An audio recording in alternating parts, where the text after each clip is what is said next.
Good morning guys! Kumusta po kayong lahat dyan? Okay na ba sa inyo guys? Kasi dito po sa amin nag-ulan-ulan pa rin.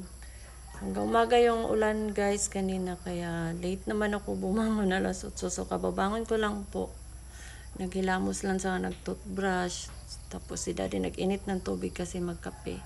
So habang maghintay po tayo kay daddy guys, mayroon po akong i-share sa inyo guys. Nagkulay po ako ng buhok ko guys kagabi. Si Risa po ang nagkulay sa buhok ko. So dalawang kulay ang nilagay ko po, light gold at saka gray color. So ito po ang result niya guys. Lapit ko, yan po ang result ng dalawang kulay na light gold at saka gray. So maganda naman ang result guys. Sinusubukan ko lang po. Pinilit ko si daddy kapo na magabili ng pangkulay guys. Kasi ayaw niya magkulay-kulay sa bahay kasi masisira daw. Ayaw ko naman sa salon guys kasi sayang yung pera. O di nakatipid pa ako. Binili ko lang yun ng tag 18 pesos sa Unicity. So 36 pesos lang ang aking gastos, diba? So kailangan din natin magtipid-tipid. Kalahating sa kong bigas na yun kung magpakulay ako. So kailangan natin, tayong mga babae, hindi naman masama kung palagahan natin ang ating sarili, pero mag-isip tayo kung saan tayo makatipid. So ang technique ko po guys, para hindi siya matigas, tingnan ninyo.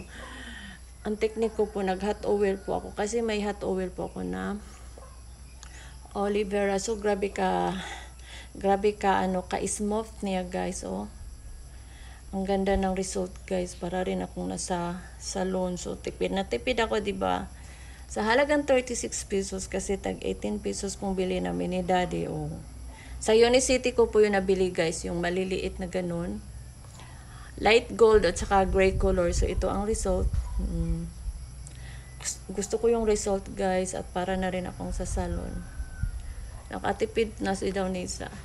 Ilang ano ko na yan guys na kinulit si daddy na magpakulay ako. Ayaw niya kasi masira daw. Sabi ko hindi nga kasi kung naglagay ko ng olive. Yan naman ginawa namin ni Juvit noon. Olive talaga pagkatapos namin magkulay, or yung coconut oil. Dahil wala ako niyan ngayon, so ang ginawa ko po yung olive vera. So napakaganda guys. Yung kulay niya. Tagal ko na kasi hindi nakakulayan yung buhok ko guys, nasa 2 years na. Mahilig ako sa kulay pero ayaw ko yung gano'n na amount guys. Sayang yung pera. Bigas na yun, bigas at saka ulam. Kaya kailangan natin magtipid-tipid kasi hindi biro maghanap ng pera, di ba? Ganon talaga ako guys, mahilig sa murahin. Kaysa mga gamit ko. Kita niyo yung mga gamit ko, mga mura lang yan. Maganda lang tingnan siguro. Baka sa bagay-bagayan lang din yan. Hindi talaga mahilig sa mga kahit na galing ako sa abroad, mahilig sa mga mahal-mahal. Pero matibay naman, nasa pag-aalaga naman yan guys. Lalo sa mga damit ko, ilang taon na yan. Iba nga yan, may 13 years, 12 years. Sa pag-aalaga lang talaga yan. Yung mga damit ko na di kulay guys, kung bakit na parang bago pa rin sa mga ginagamit ko sa sayaw-sayaw. Kung ano mga kakimi-kimihan ko dyan, ilang taon na yan guys. Pero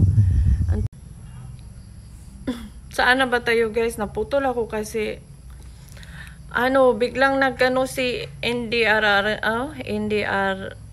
MMC ba yun? Yung nagbabala naman.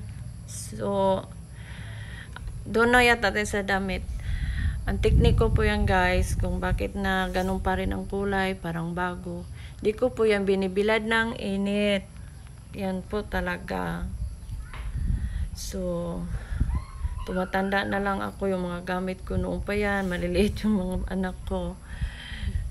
Ang ganda ng result guys, yun lang po ang aking i-share ng aking napili na kulay. Walang guys, sa halagang 36 pesos. Diba? Light gold and gray color. So ito po ang result. 'Di ba ang ganda? So, thank you po kay Risa Buaya. Siya po ang nagkulay. Si Daddy ang nag-umpisa, guys, kaya hindi siya marunong. Kaya, hinatid niya ako kay Risa yung pamangkin niya. So, maraming salamat po. Nagustuhan ko yung yung result. Ang grabe, ang lambot ng buko. First time kong gumamit ng Olivera na hot oil.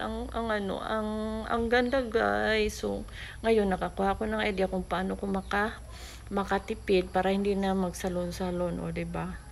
So, diskarte lang po ni Dawnisa. Bye-bye.